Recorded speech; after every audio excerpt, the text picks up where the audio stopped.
My name is Abdurrahman Malik.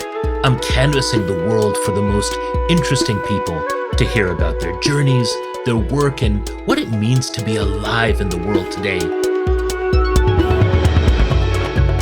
And perhaps nobody has captured that experience of being alive better than the 13th century Persian poet and Sufi mystic Jalaluddin Rumi in his poem, The Guest House.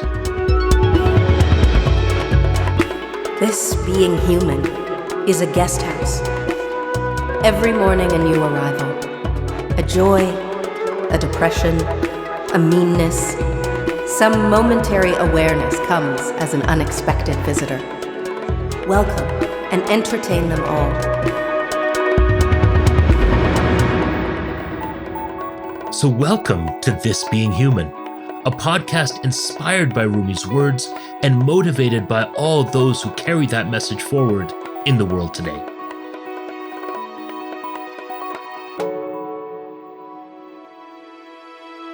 Today's sports journalist, Shireen Ahmed. I think that's one of the things why sports was so beautiful for me. All the things that I was told, maybe covertly, not to be in the community or not to be in school, was welcome. So it was a place where when I felt so on the margins in Halifax in the 80s, I felt welcome there. Shireen Ahmed has been advocating for better inclusion in sports and sports media for over a decade. She grew up in Halifax to Pakistani parents and got into sports early in life. Long before Nike sold sweat-wicking sports hijabs, Shireen decided to start wearing a hijab during soccer games. So in 2007, when FIFA banned hijabs on the playing field, it affected her personally, and it propelled her down the road to advocacy. A few years later, she started a blog called Tales from a Hijabi Footballer, writing about sports, often with a focus on race and gender. In 2014, when FIFA reversed the ban on hijabs, it was a major win, but Shireen had a hard time celebrating. Here's a passage from a piece she wrote in the Huffington Post. How can I laud FIFA for striking down a law that should never have been implemented in the first place? How can I be grateful for someone allowing me to do what I should have always been allowed to do? Why was I made to choose? How can you choose between your heart and soul? Thank God my daughter won't have to face that choice. The piece went viral and it launched her into greater prominence. She's since become a go-to voice for TSN and The Guardian. She's won awards and given a TEDx talk. She co-hosts a sports podcast of her own called Burn It All Down. And she's a longtime friend of mine. Shireen, tell me that first time when you knew that sports were going to be a big part of your life. Was there a moment where it clicked and you said, wow, this is where I belong? I don't think it was one moment. I think I'd always just been a part of my life. I mean, I think I came from a non-traditional place that my parents were both extremely athletic. My mother was like the table tennis champion of Khyber Medical College, 66, 67. And like it was just understood that would happen. There would be a spiritual component of your upkeep. There was a physical component. There was a mental component. And my father is a firm believer in balance. You know, he rowed at the Karachi Boat Club in the 50s, but he was not allowed to row crew because the white people wouldn't let him row with them. So he learned how to scull, and he sculled on his own and with his brother. So all of us have these really weird connections to sport and with discrimination. And it's really interesting. He was very happy to see me. I mean, there was obviously the back and forth when I was a teenager about, are you going to wear shorts? Like, are you going to wear pants? I'm going to wear shorts. Eventually, I was just like, I'm just going to not tell you about it and just do it anyway. Which is how I operated in some spaces. I remember I had practice. I was playing rugby I was scrum half, and I saw this uncle drive by and I was like, oh my God, he's going to tell my parents. And by the time I got home, my parents already knew that I was wearing shorts. She was wearing shorts. So it was like, oh God.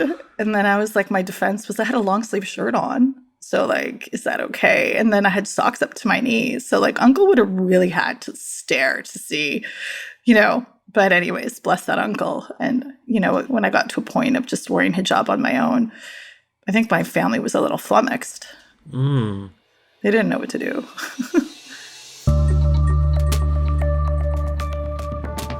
That decision to wear a hijab came in Shireen's early adult life.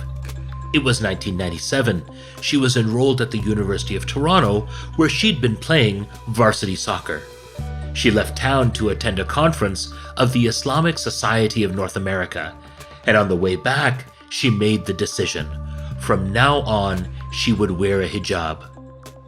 She didn't know the implications that would have for her, that it would create friction between her coach, and her teammates, to the point where she stopped playing the game she loved most.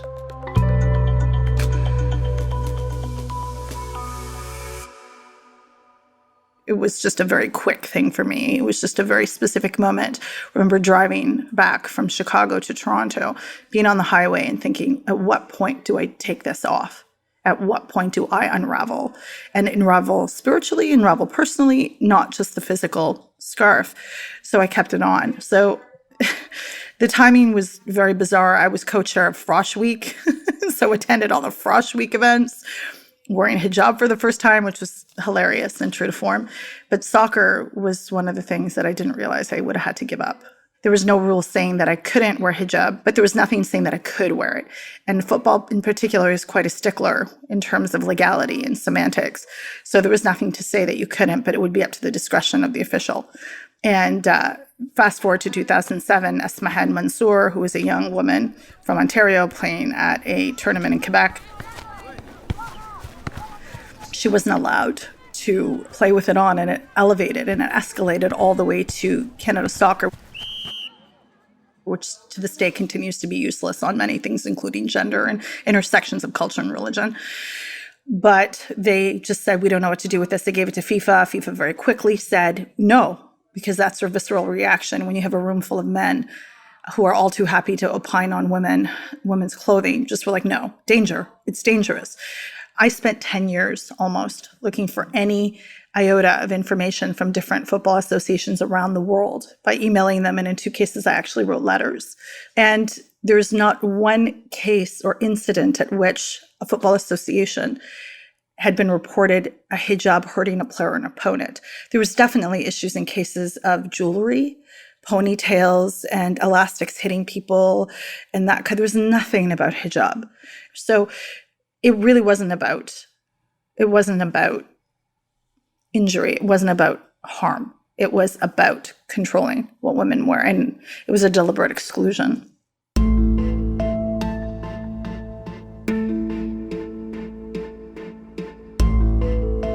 For years, Shireen spoke out against the ban. The issue would occasionally reach the mainstream, like when the Iranian national women's team was banned from a qualifying match in the 2012 Olympics since their gear was deemed not suitable. It took almost 7 years, but FIFA finally reversed their position in March 2014. After all that time, Shireen didn't feel like a celebration was in order. She wrote about her feelings on her blog, which the Huffington Post republished to a wider audience. I just had all these feelings, and I talked about being exhausted. I was very, very tired. I think one thing that I know and I have a language for now, and I didn't have then, was about the emotional labor involved in this kind of work. It's the discussions, the toil, the psychosocial interactions that you have to have, the constant explanations, the justifications for why I belong. And this is inter-community and intra-community. So it's like people telling me, well, women shouldn't be running anyway.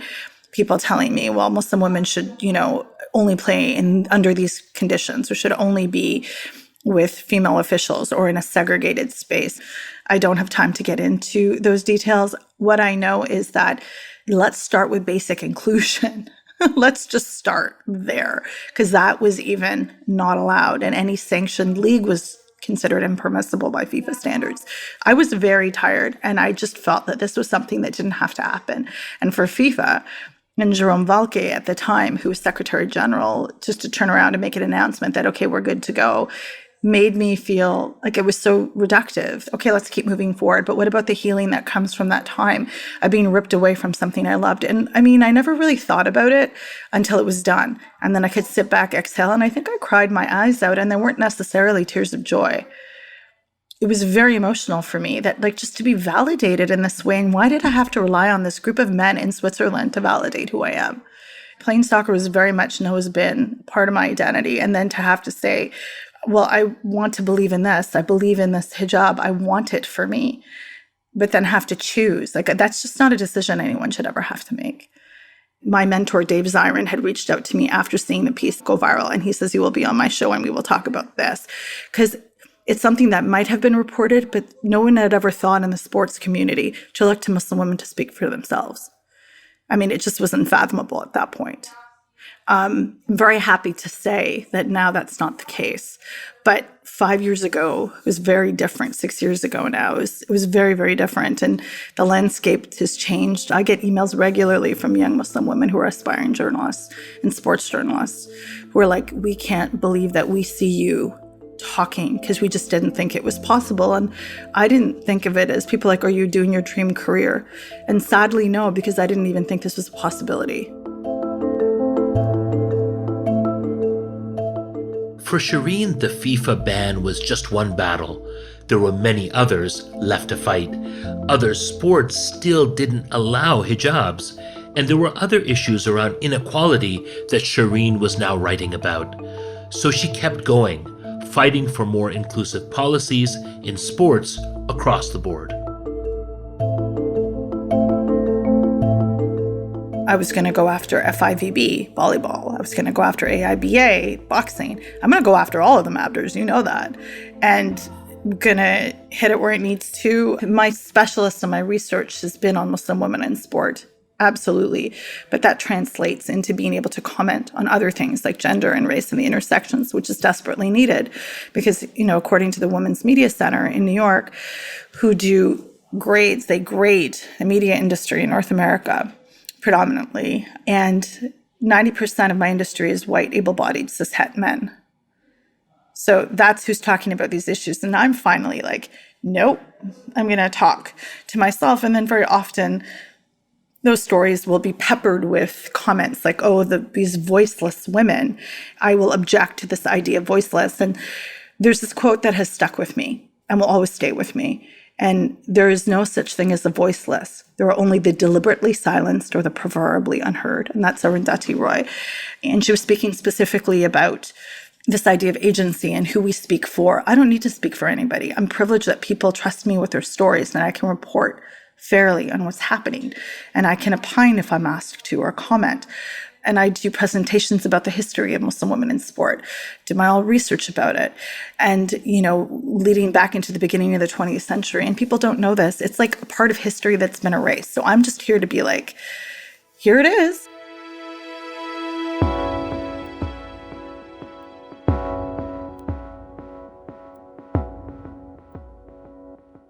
You know, every hero has their origin story, and I want to take you back to some earlier memories. Living in a Pakistani household in Halifax, where you were born, were you always this outspoken, even when you were growing up? Yeah, I think that's one of the things why sports was so beautiful for me, because my tenacity and my boldness was something that was appreciated in the role of a striker. So all the things that I was told, maybe covertly, not to be in the community or not to be in school, was welcome. I was told to communicate. I had no issues of communicating on the pitch. I needed to talk constantly on the pitch. That I could do. So it was a place where, when I felt so on the margins in Halifax in the 80s, I felt welcome there. I wasn't like the brown girl. I was, you know, the 10 or the 9. And when you're in Halifax in the 80s, in the 90s as a teen, you don't pick and choose. You see someone melanated, you're like, yo, what's up? You know what I mean? I was welcomed into the Black Students Club at St. Patrick's High School. They're like, there was a bit of a back and forth, like, what are we going to do with her? And they're like, yeah, she's not white. That's like the bar. So bring her in. And it was a feeling, you're trying to find smaller communities within your community. And I found places like that. And Halifax, I loved, one of the things I loved about it was our mosque. Within Islam, we had like every denomination. It wasn't a Shia masjid or another masjid, or there was just one mosque that we all went to. And the concept was you didn't pick and choose your Muslim brothers and sisters. You stood beside them because there were so few. So having those bonds and learning how to interact was really important to me. When I moved to Toronto, I actually went through a certain amount of culture shock. I couldn't believe how many, South Asians there were and even people of color there were. And it was really overwhelming for me. And I learned very quickly not to speak Urdu because almost everybody understands. And in Halifax, I could speak Urdu with a friend and nobody would know what we're talking about. You can't do that on the streetcar in Gerrard. You just cannot. So some lessons were learned the hard way.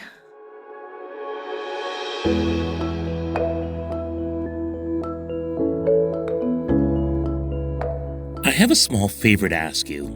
If you enjoy this show, there's a really quick thing you can do to help us make it even better. Just take 5 minutes to fill out a short survey. This is the Aga Khan's first ever podcast, and a little bit of feedback will help us measure our impact and reach more people with extraordinary stories from some of the most interesting artists, thinkers, and leaders on the kaleidoscope of the Muslim experience. To participate, go to agakhanmuseum.org/TBH survey. Once again, that's agakhanmuseum.org/TBH survey. Thanks for listening to This Being Human. Now, back to the interview.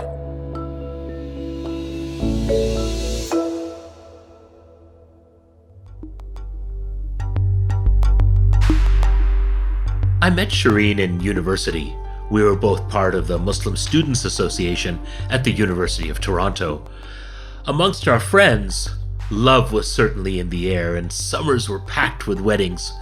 To get married in your early 20s seems strange to friends outside of our faith community, but for our friends within the faith, it was pretty normal.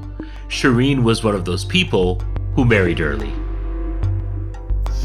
I got married very young to somebody from Waterloo. There was such a desire to want to be something, and I didn't appreciate the journey enough because that was a path. I wanted to get somewhere quickly. And it was fun. Lots of weddings. Again, to be fair, 20 years later, I'm still going to a lot of weddings, and some of the same people that were married the first time are getting married again. So sometimes I think there should be a 20-year moratorium on relationships, but that's just me. Shireen is half joking there, but when she talks about a moratorium on relationships, she's kind of talking about herself. Shireen had 4 kids before her marriage ended in divorce. So in her 40s, she found herself living as a single mom.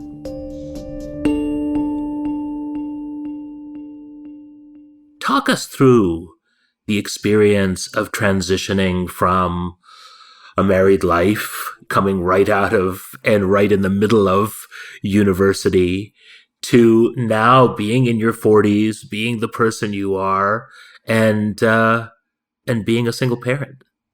Well, I adore my kids, alhamdulillah. I like them now. I always tell them, I like you now. Because I don't love children. And people always assume that I love kids because I have 4. I'm like, no, me having 4 kids says more about me being bad at birth control than it does about me loving children. But that being said, the transition was very difficult. And it was incredibly painful, no doubt. And there's still elements that you're still healing and you'll continue to heal. And I grieve very much for the family unit. It was a very invested family in each other. It was 2 families. It was a very traditional 2 families. and there was no objections to the union. So everybody was really happy. And historically, culturally, we had very similar backgrounds. So there wasn't even like a conflict of this culture, you know, it happens in the community quite often. They're from a different province or this. It wasn't like that. So it was fairly seamless in those ways. And so, you know, it was, you know, difficult. And I know it was incredibly difficult for my parents. Definitely. I mean, I've seen my father cry like 3 times, and it was so hard to watch this, and there was nothing I could do about it. So it was an incredible sense of helplessness. At the same time, alhamdulillah, it's a huge way of relief. And being like I had been, like Allah had protected me, Allah subhanahu wa ta'ala. And there's something that, you know, I mean, I very much thought that my identity was tightly wrapped around being a wife and a mother. Being a mother for sure, it still is. So it was me being a footballer and being a cat lover and drinking coffee. So like, I couldn't let that relationship become all of me. It's definitely a part of me, for sure. And do I want to get married again one day, inshallah? Sure. But it's going to be on very different terms now. People say, will message and say, oh, you're inspirational. And I'm like, oh, I had a lot of days where I just cried. I had a lot of days where I felt shaky and I felt useless and I felt not good enough. And, you know, coming out of almost a 2-decade relationship is, you know, and then adjusting to everything around me. And I moved into my own place for the first time when I was 42 years old. And I love it. I'm never sharing a bathroom with a man again, I can tell you that much.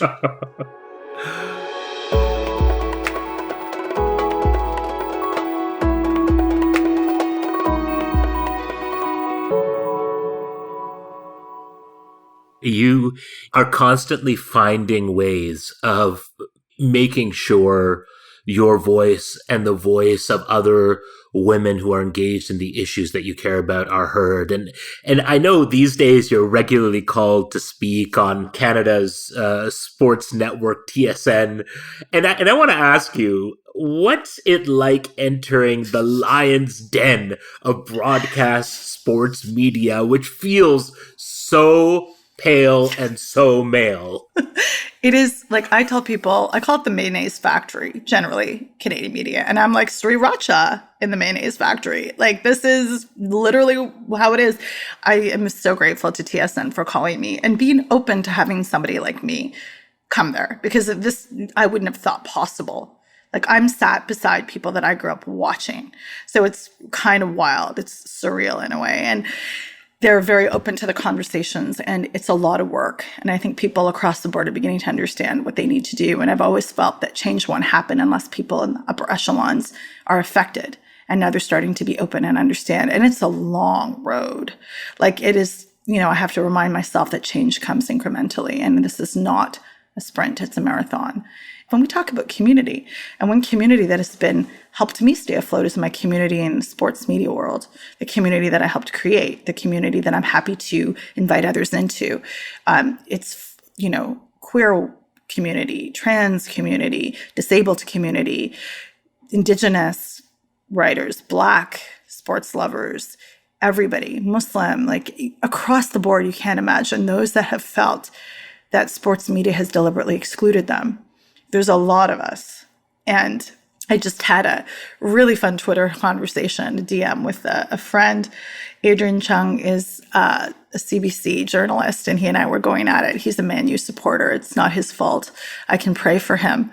And I'm a long-suffering Arsenal supporter. So we were just a back and forth. And I thought, this is really good material. Like, this is absolutely smarter than some of the stuff we hear from these pundits.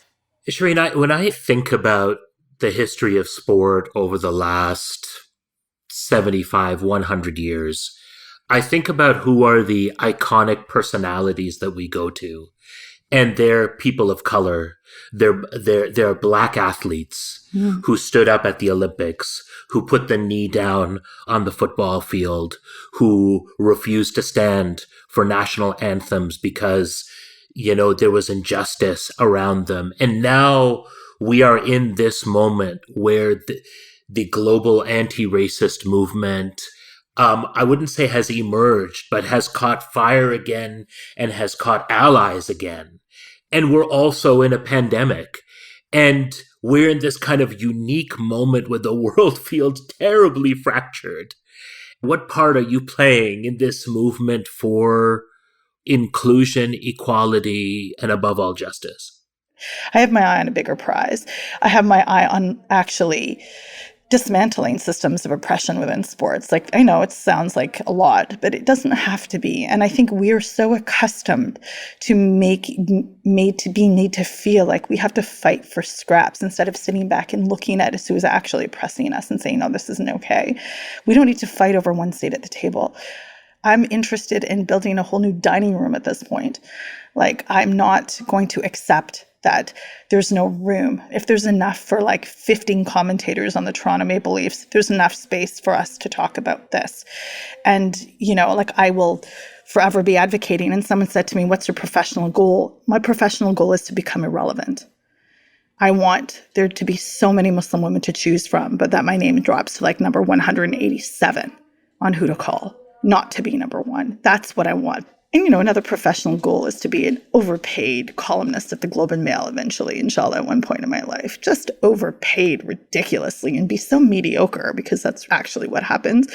So, but other than that, I have a lot to do.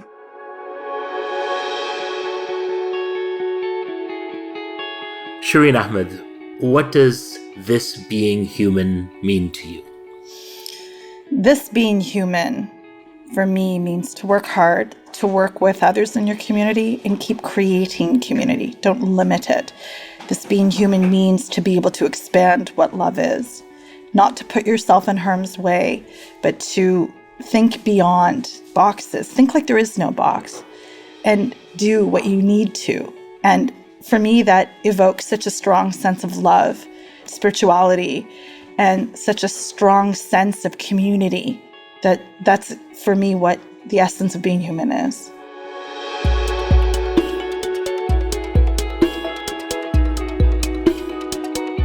Shireen Ahmed, this has been such a pleasure, and it's been so wonderful to reconnect with an old friend through this incredible space. So I just want to say thank you so much for being on This Being Human. Thank you so much for having me.